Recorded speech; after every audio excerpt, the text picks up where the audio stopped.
He laughed when I signed the prenup, not the nervous laugh of a groom overwhelmed by legal paperwork, not the polite exhale of relief. It was the laugh of the man who believed he had already won something. We were sitting in a glass conference room 42 floors above the city. His law firm owned the entire floor, dark walnut table, chrome fixtures, the skyline behind him like a personal kingdom. Daniel Carter liked rooms that made him look larger than life. He leaned back in his tailored charcoal suit, rolling a Montblanc pen between his fingers. "You understand what this means," he said. "If this ever ends, you leave with what you came in with." Nothing. That was the unspoken word. I didn't argue, I didn't flinch, I didn't negotiate further. I signed. His attorney slid the final page toward me. "Page 37, initial here, I did." Daniel smirked, stood, buttoned his jacket, and kissed my temple like I had just proven myself obedient. "You're smart," he said. "That's why I'm marrying you." What he meant was, you know your place. Clause 17 sat quietly on page 19. For lines, precise language, neutral tone, invisible power. He never asked why I insisted on it. He never read it carefully. That was mistake number 1. 3 years later, Daniel no longer laughed in front of me. He laughed in boardrooms, at galas, at investor dinners, on podcasts where he talked about discipline, dominance, and scalable leadership. Carter Dynamics had grown from a promising cybersecurity firm into a defense contractor with federal exposure, multi-year contracts, 8-figure quarterly reports, analysts calling him visionary. And one in public, I was Daniel's wife in private. I was the one who understood how fragile his empire actually was. Before the wedding, I had been a corporate governance attorney, compliance restructuring, internal investigations, risk mitigation. I knew how power collapses. Not from outside attacks. From ego. The first sign wasn't lipstick. It wasn't perfume. It wasn't even secrecy. It was confidence over confidence. Daniel stopped deleting emails. He stopped hiding late nights. He stopped pretending. Vanessa Moore entered the picture officially as VP of Public Relations. Unofficially, she became his favorite accessory. 30-1, strategic smile, razor-sharp social instincts. She positioned him in glossy magazines, curated his founder myth, scheduled speaking engagements, filtered which journalists got access. She understood image, she did not understand exposure. The first time I saw the expense report anomaly, I almost smiled. Category, Brand Expansion Initiative Vendor, VM Strategic Advisory LLC. Amount, $32. 870. I knew the vendor registration system. I knew approval thresholds. I knew that Daniel had executive override authority under $50,000. He thought that was insulation. It was evidence. I didn't confront him. Emotion isn't efficient. Documentation is leverage. I started building a private archive, encrypted backups, timestamp screenshots, exported email threads, expense patterns cross-referenced with travel schedules. What he saw as indulgence, I saw as liability. At a shareholder event 6 months later, Daniel stood on stage beside Vanessa. "Great leaders evolve," he said into the microphone. "And evolution requires bold partnerships." The board applauded. Vanessa's hand rested lightly on his sleeve. I stood near the back, holding a glass of sparkling water, watching two institutional investors exchange glances. That was the moment I knew the timeline. I didn't need revenge, I needed confirmation. The divorce filing came on a Thursday afternoon. He didn't shout. He didn't argue. He simply walked into the kitchen, placed a folder on the marble island and said, "I've outgrown this." I looked at him carefully. He wasn't angry. He was relieved. "Vanessa?" I asked quietly. He didn't deny it. "I deserve alignment," he said, "not stagnation." Alignment, that corporate word again. He slid the documents closer. "I assume you understand the prenup." "I do," I said. He smiled. "I didn't want this to be messy." That was mistake number 2. Divorce proceedings in high-net-worth circles are rarely emotional. They are procedural, predictable. Asset allocation, non-disclosure terms, public optics management. Daniel believed he had already secured the outcome. His legal team prepared a standard enforcement strategy: prenup validity, asset segregation, exit compensation limited to personal property. He underestimated one variable. Me. The hearing began in a quiet courtroom downtown. No media. No spectacle. Just attorneys, documentation, and controlled tension. Daniel entered in navy blue, confident, relaxed, almost amused. Vanessa sat 3 rows back, subtle, supportive, temporary. When his counsel outlined asset protections under the prenuptial agreement, I let them finish uninterrupted. Then my attorney stood, calm, precise, clinical. "We would like to address Clause 17. Daniel's expression shifted slightly. His attorney flipped through pages. I watched the realization move across his face like a slow fracture. "Clause 17. In The event of verified marital infidelity by either party results in reputational harm, financial impairment, or demonstrable shareholder value loss to any jointly affiliated corporate entity. The non-breaching spouse shall receive compensatory equity not less than 22% of controlling shares. Silence. Daniel blinked. That clause is conditional, his lawyer said quickly. Yes, mine replied. And the condition has been met. That was mistake number 3. The evidence wasn't emotional. It was mathematical. Executive expense reallocations tied to personal travel. Corporate funds used for luxury gifts. Per spending inflated to conceal private relationship perks. An internal compliance memo suppressed by Daniel's override authority. 2 investors had already expressed formal concern. 1 government contract was under preliminary ethics review. Stock volatility increased 14% after internal rumors surfaced. Reputational risk quantified. Financial impact measurable. Infidelity proven not by jealousy, but by liability. Daniel leaned toward his attorney, whispering urgently. For the first time since I'd known him, he looked unsure, not outraged, not dominant. Uncertain. Vanessa left the courtroom quietly. She understood what numbers meant. The judge ordered arbitration review under contractual clause activation. Within 10 days. The equity transfer mechanism was triggered. 22%. Not cash. Control. Daniel assumed he would survive it. Founders believe they are the company. But corporations are ecosystems. They survive infection by removing the source. An emergency board meeting was called. Daniel walked in expecting loyalty. He had handpicked half of them. He forgot something. Board members are loyal to stability, not ego.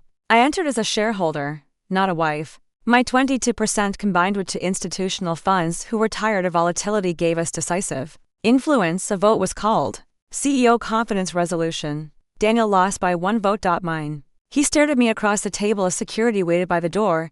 You calculated this, he said under his breath. No. I replied calmly. I anticipated you. His badge was deactivated before he left the building. The press release framed it as leadership restructuring. No scandal. No spectacle. Just correction. People assume I felt triumphant. I didn't. I felt balanced. He had believed the prenup was a cage. It was architecture. He believed I was ornamental. I was structural. And structural elements don't collapse when pressure rises. They hold. Or they redirect the load. Daniel tried launching a new venture 3 months later. Investors asked about governance. About internal controls. About ethical exposure. Reputation travels faster than ambition. Vanessa's consultancy dissolved quietly. I didn't pursue her. She had never been the strategist. She had been the variable. Daniel was a flaw. But that wasn't the end. It was just the public correction. The real story began 6 months earlier. On the night I realized he thought I was invisible. That was the night I opened the archive and started preparing. The night I realized he thought I was invisible was not dramatic. There was no shouting. No confession. No confrontation. It was quieter than that. Daniel was in his office at home. Door half closed, laughing softly. Not his public laugh. Not the rehearsed, dominant one. This one was relaxed, intimate. I walked past the hallway slowly. He didn't lower his voice. He didn't lock the door. He didn't care. That was the moment I understood something critical. He no longer saw me as a risk. When someone stops perceiving you as a threat, they become careless. Carelessness is access. I didn't start with emails. I started with patterns. Daniel was predictable in ways he didn't realize. He always approved expenses on Sunday evenings. He traveled on Wednesdays and Thursdays. He preferred booking through a specific executive concierge service. That service categorized charges under marketing when requested. Lazy. Very lazy. I accessed nothing illegally. That's important. Everything I gathered was within my authorized visibility. Shared devices. Joint accounts. Public filings. Corporate disclosures. The key wasn't hacking. The key was patience. I built timelines. Dates aligned with social media posts. Expense reports aligned with travel itineraries. Vanessa posted champagne photos on nights that matched brand activation dinners. Private jet. Charges labeled investor relations. Hotel suites coded as strategy intensives. He wasn't just cheating. He was blending personal indulgence into corporate spend. That's not immoral. That's prosecutable. The real breakthrough came from compliance. Carter Dynamics had a mandatory annual ethics review due to its federal contracts. Normally, it was procedural. Checklist. Signatures. Certification. But one internal compliance officer, Michael Chen, had quietly flagged unusual marketing expenditures 2 quarters in a row. The memo never escalated. Daniel had override authority. Override authority creates documentation. Documentation creates exposure. I reached out to Michael under the pretext of governance curiosity. Not emotional. Professional. I'd like to understand how executive overrides are logged, I said over coffee downtown. He hesitated. I didn't push. I let silence work. He spoke. They're logged, he said carefully. But not always reviewed. Who reviews them? The board's audit subcommittee. And how often? Quarterly. Quarterly meant timing. Timing meant leverage. Convincing board members isn't about accusation. It's about fear. I didn't say, your CEO is cheating. I said, there's exposure. I requested a quiet meeting with 2 independent directors. Older, risk-averse. Focus on federal stability. I laid out numbers. Trend deviations. Marketing budget inflation. Override patterns. I didn't mention Vanessa. I didn't mention the affair. I mentioned shareholder value. Their posture changed. Directors don't react to scandal. They react to liability. Daniel sensed something shifting. Arrogant men don't notice evidence. They notice tone. You've been quiet, he said one evening. I'm listening. I replied, to what? To you. He studied me. For a split second, I saw it out flicker. Then ego returned. You'll be fine, he said dismissively. You always land softly. That was mistake number 4. He thought I wanted comfort. I wanted position. 3 weeks before filing for divorce, Daniel attempted to move assets, not illegally. Strategically. He transferred partial executive bonuses into a newly formed holding entity. He believed it insulated him. It did not. Because Carter Dynamics bylaws included disclosure requirements for executive asset reallocation when tied to performance metrics, he had forgotten that I helped draft those bylaws. He had forgotten that I knew every structural seam in his company. He believed power erased memory. It does not. It magnifies oversight. The night before the board vote, Daniel came to the house unexpectedly. He looked tired. For the first time in years, he didn't look invincible. They're overreacting. He said, you've been talking to them. It wasn't a question. Yes, I answered. You're blowing this out of proportion. No. You did. He paced. You think you're going to take this from me? I'm not taking anything. I said calmly, I'm activating terms. That word hit him. Terms. He understood contracts. He understood enforcement. He just never believed enforcement would apply to him. You planned this from the beginning, he said. No, I replied. I planned for possibility. That's the difference between paranoia and preparation. The boardroom vote wasn't explosive. It was procedural. Confidence resolution.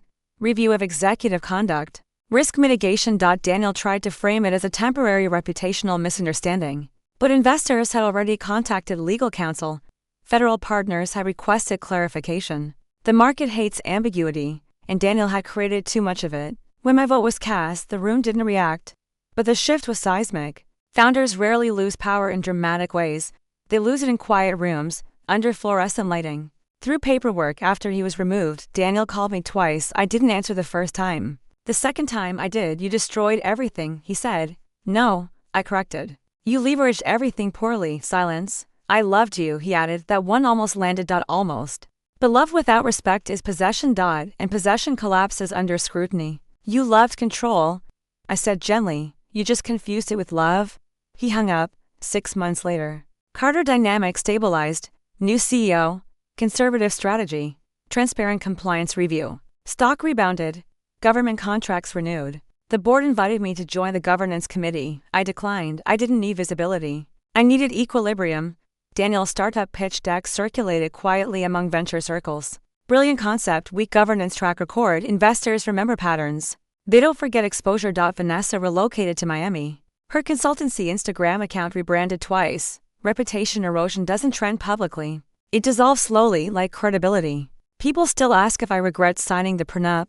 I smile when they do. Signing wasn't surrender. It was confirmation. I never enter contracts hoping for collapse. I enter them understanding risk. Daniel believed dominance protected him. He believed charisma insulated him. He believed laughter was strength. But contracts are quiet. And quiet clauses decide outcomes. If someone laughs when you sign something, don't react. Just make sure you drafted it properly, because power isn't volume. It's enforcement. And enforcement doesn't raise its voice. It waits. There is something people misunderstand about power. They think it lives in boardrooms. In signatures. In titles. It doesn't. Power lives in perception. And Daniel's greatest asset had never been his intelligence. It was the way people perceived him. Visionary. Disciplined. Ruthless, but brilliant. The kind of man investors trust with 8 figures without blinking. But perception is fragile. It requires narrative maintenance. And Vanessa had been maintaining it beautifully. That was her job. Polished interviews. Strategic charity appearances. Controlled press leaks about record-breaking contracts. Carefully staged photos of Daniel reviewing blueprints at midnight. What she didn't understand was this: the higher the pedestal, the more devastating the fall. 3 months before the board vote, I made my first deliberate move. Not legally, strategically. Carter Dynamics had a pending renewal on a federal cybersecurity infrastructure contract. A multi-year agreement worth just under $120 million. Federal renewals are meticulous. They require ethics certifications, executive disclosures, and updated governance audits. Daniel assumed it was routine. He signed compliance confirmations without reading the full addendum. He trusted his team. He trusted momentum. He trusted the myth of himself. I requested a formal governance review under shareholder rights. Perfectly legal, perfectly quiet. The request alone triggered internal documentation checks. Suddenly, executive override patterns weren't just background noise. They were part of a federal review trail. Daniel didn't notice at first. Then one evening he walked into the house holding his phone too tightly. "Did you request a governance audit?" "Yes." "For what reason?" "Shareholder diligence." He stared at me. "You're not on the board." "I am a stakeholder." That word again. Stakeholder. He hated it. It reframed me. No longer wife. No longer emotional variable. A stakeholder has standing. A stakeholder has rights. He tried charm next. That was his default. He brought wine home. Cooked dinner. Spoke softly. "You don't need to do this," he said. "Do what?" "Whatever this is. I'm protecting my interests." "You're my wife." I corrected calmly. His jaw tightened. "You think you can navigate this world better than I can." "I don't need to navigate it better," I said. "I just need to understand it accurately." He mistook quiet for submission. That was mistake number 5. The emotional truth is this: there were nights I almost stopped. Nights when I lay in bed staring at the ceiling, listening to his breathing, remembering the early years, when Carter Dynamics was just an idea, when we sat at a small kitchen table drafting investor decks, when he used to ask my opinion, when he used to look at me like I was part of the structure. Back then, we were aligned. Back then, Clause 17 wasn't a weapon. It was insurance, because I had told him something on the day we signed it. If either of us ever damages what we build, there must be consequences. He had laughed. He thought it was romantic caution. WASN single quotes T. It was structural foresight. Vanessa made her first public mistake at a technology summit in Chicago. She posted a behind-the-scenes video of Daniel in a hotel suite. Harmless at first glance. Except the suite wasn't billed personally. It was billed to Carter Dynamics under strategic partner hospitality. One of the audit subcommittee members noticed. He emailed Daniel. Daniel dismissed it as a clerical coding issue, but small cracks spread, especially in regulated industries. The divorce filing accelerated everything. Daniel believed it was leverage. He thought fear would silence me. Instead, it removed my last hesitation. When someone shows you they are prepared to discard you, clarity becomes immediate. I no longer needed to protect the marriage, only the structure. 2 weeks before the arbitration review, Daniel attempted something aggressive. He called an emergency executive meeting and proposed a bylaws amendment, an amendment that would limit equity transfer impact under personal contractual disputes. He was trying to neutralize Clause 17 retroactively. It was clever to clever. Bylaws amendments require board supermajority. And documentation. Documentation triggers scrutiny. Scrutiny reveals motivation. I didn't fight the proposal publicly. I asked one question through formal shareholder correspondence. Please clarify how this amendment interacts with existing federal contract disclosure obligations. Silence followed. Board members don't enjoy federal entanglements. The amendment quietly died. That was mistake number 6. He believed speed would protect him. Speed amplifies exposure when you are already unstable. The arbitration hearing was less dramatic than most imagine. No shouting. No dramatic objections. Just facts. Daniel tried to argue that personal conduct and corporate stability were unrelated. My legal team presented measurable stock fluctuation patterns, investor concern memos. Override logs. Hotel billing breakdowns. Compliance officer testimony. When the arbitrator asked Daniel directly, "Did you exercise executive override authority to conceal personal expenditures under corporate categories?" He hesitated. That hesitation cost him more than the answer would have, because uncertainty erodes confidence, and confidence is currency in executive leadership. After the board vote, Daniel's demeanor changed. Not publicly. Publicly, he framed it as strategic transition. Privately, he unraveled. He sent a final email to senior leadership calling the vote short-sighted. 2 executives resigned within 48 hours. Instability compounds. Investors read between lines. I didn't interfere. I didn't celebrate. I observed. There's a difference between revenge and correction. Revenge is emotional. Correction is structural. 6 months into the new leadership, Carter Dynamics commissioned an independent ethics review. The report was clean, transparent, measured. The board thanked me privately for bringing necessary clarity. Clarity, such a gentle word for collapse. Daniel asked to meet one last time. We met in a neutral office downtown. He looked smaller. Not physically, energetically. You wanted control, he said. No, I replied. I wanted balance. You destroyed my company. It's still operational. But it's not mine. That was the real wound ownership. He believed leadership meant possession. He never understood stewardship. You had everything, he said quietly. Why wasn't it enough? Because enough requires respect, and respect had evaporated long before Vanessa arrived. Vanessa was a symptom. Arrogance was the disease. Sometimes I think about that conference room. Years ago. The skyline behind him, his laughter, the way he believed his signature was submission. He never understood something fundamental. Contracts don't protect the powerful. They protect the prepared.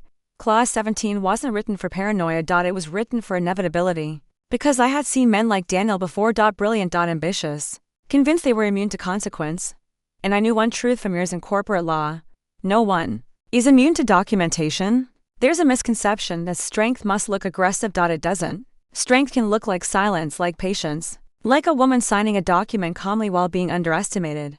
Daniel laughed when I signed the prenup. He thought he had secured dominance. What he secured was accountability.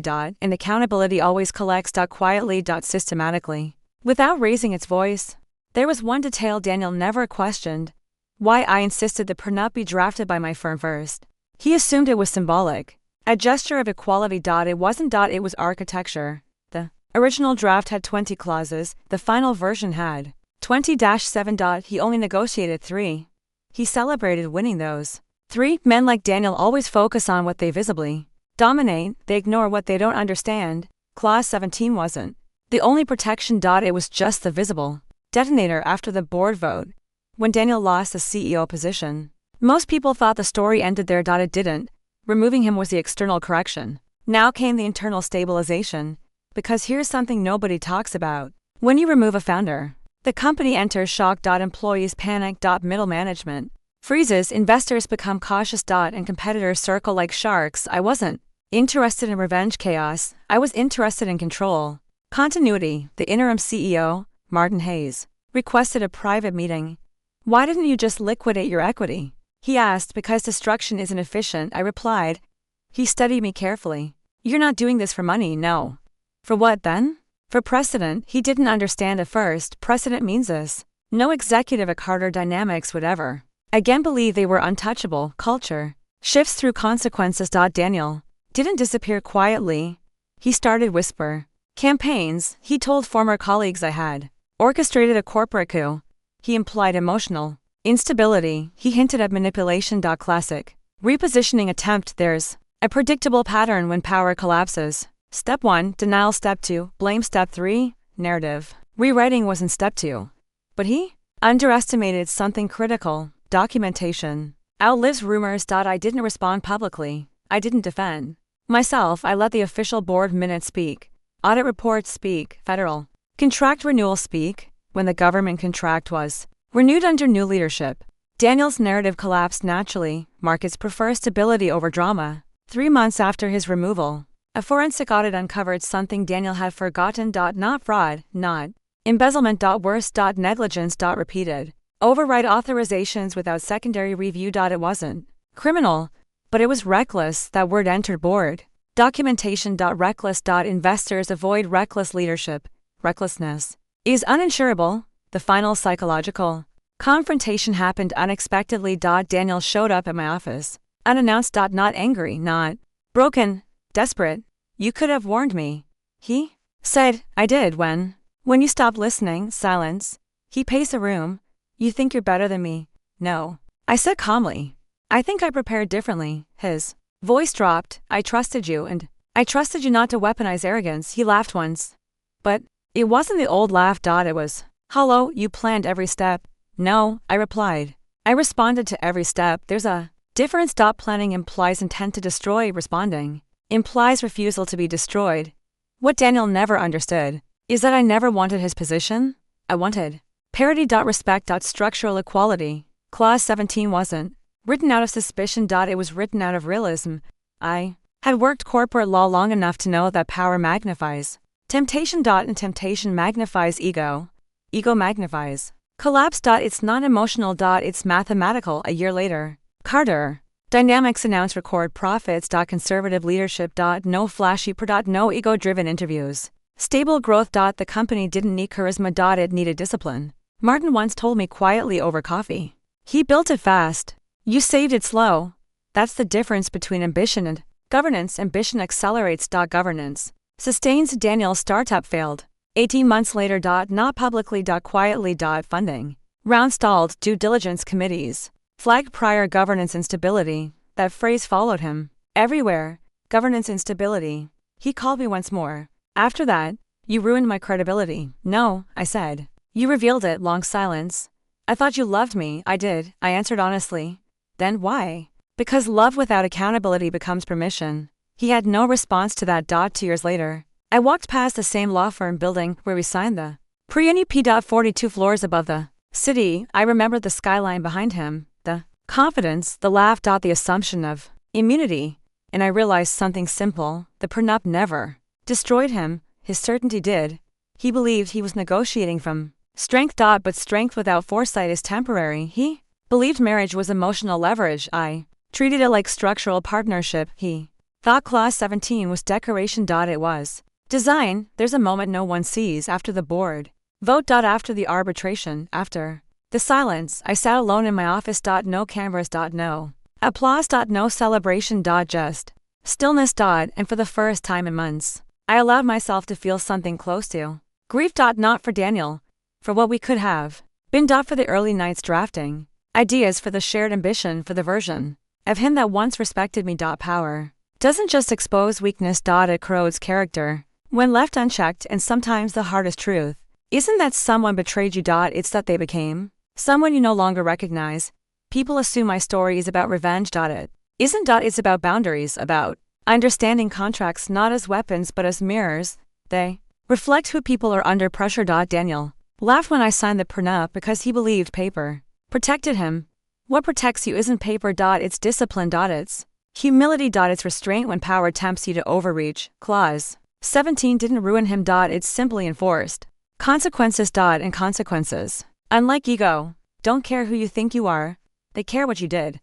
There is something no one tells you about winning. It's quiet. There's no orchestra, no swelling soundtrack. No cinematic slow motion. Just silence. And in that silence, you are forced to confront yourself after everything settled, after the stock stabilized, after Daniel's name stopped appearing in industry panels. I began to notice something uncomfortable. I wasn't angry anymore.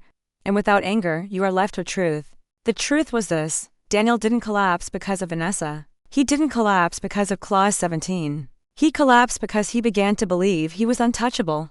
Untouchable people stop listening. They stop checking. They stop respecting. And the moment respect disappears from a relationship, personal or corporate, erosion begins. Slowly. Almost invisible. Why? In corporate law, there's a concept called fiduciary duty. It means you are obligated to act in the best interest of those you serve. CEOs have fiduciary duty to shareholders. Partners have fiduciary duty to each other. Marriage, at its healthiest, is a form of mutual fiduciary duty. You don't exploit. You don't conceal. You don't leverage imbalance. Daniel broke fiduciary duty long before he broke vows. And that's why I couldn't survive. People often ask if I ever considered forgiving him. Forgiveness is misunderstood. Forgiveness is not reconciliation. Forgiveness is not reinstatement. Forgiveness is release. I released the need for him to admit he was wrong. I released the need for him to understand the damage. I released the illusion that love alone stabilizes power. Love without structure becomes dependency. Structure without love becomes transaction. You need both. We had neither by the end. Sometimes I replay the prenup signing in my mind. The skyline, the polished table, the laugh. I try to pinpoint the exact second when he decided I was beneath him. It didn't happen all at once. It happened incrementally. I dismiss a comment here, a delayed acknowledgement there, a joke at my expense in front of investors. Tiny fractures, individually harmless, collectively structural. That's how most collapses begin. Not with explosions. With erosion. There's a myth that powerful men fall because of dramatic mistakes. Scandals. Crimes. Affairs. The reality is more subtle. They fall because they stop auditing themselves. Daniel audited everything except his own behavior. Revenue streams. Market forecasts, acquisition targets, but not character. Character is the one asset that compounds quietly. until it doesn't. 2 years after the divorce, I received a handwritten note. Not an email. Not a text, a note. From Daniel. It wasn't an apology. It wasn't a confession. It was a single sentence. You were the only one who ever challenged me. I held that note for a long time. Because it revealed something tragic. He didn't resent me for taking equity. He resented me for refusing to be small, for refusing to accept the narrative he wrote for me. Powerful people often mistake agreement for loyalty. They mistake silence for devotion. They mistake compliance for love. I was never compliant. I was collaborative. There's a difference. When Carter Dynamics implemented new governance policies, I insisted on one addition. Mandatory executive ethics coaching. Not for punishment, for perspective. Ambition without introspection is dangerous, especially in industries where decisions ripple into thousands of lives. The board approved it unanimously. No one laughed that day. I no longer introduced myself as Daniel's former wife. I introduced myself by my own credentials. Corporate governance advisor. Risk mitigation consultant. And sometimes, when I'm asked about my experience, I say something simple: never enter partnerships where your strength is mistaken for silence. That sentence carries weight because too many people confuse calm with weakness. Daniel did. Until he couldn't afford to. There was one final moment I never told anyone about. 6 months after everything ended, I visited the old house one last time to collect personal documents. The kitchen island was empty. The marble reflected afternoon light. For a brief second, I remember the version of us that once believed we were building something together. And I felt something softer than anger. I felt clarity. I didn't lose him. I outgrew the version of him that needed me smaller. And growth can look like betrayal to those who benefit from your limitation. That's what Daniel never understood. My growth wasn't an attack. It was inevitability. If you're listening to the story wondering whether it's about contracts, or divorce, or corporate warfare, it's not. It's about boundaries. About what happens when someone underestimates your capacity. About what happens when laughter replaces respect. About what happens when ego outruns discipline. Clause 17 was never a trap. It was a safeguard. A reminder written in legal language that actions have consequences and that love, like leadership, requires accountability. Daniel once told me during our early years, the world rewards confidence. He was half right. The world rewards sustainable confidence. Not arrogance. Not immunity fantasies. Not dominance disguised as partnership. Sustainable confidence is humble enough to audit itself, disciplined enough to listen, strong enough to share power. He had confidence, I had structure. Structure lasts noise. When people ask me now if I'd sign the prenup again, knowing how it ended, I say yes. Without hesitation, because the prenup didn't end the marriage. It revealed it, and revelation is never the villain, ignorance is. Daniel laughed when I signed the prenup, because he thought he secured protection. What he secured was accountability. And accountability doesn't care about laughter. It waits. It documents. It enforces. Quietly. Systematically. Without raising its voice.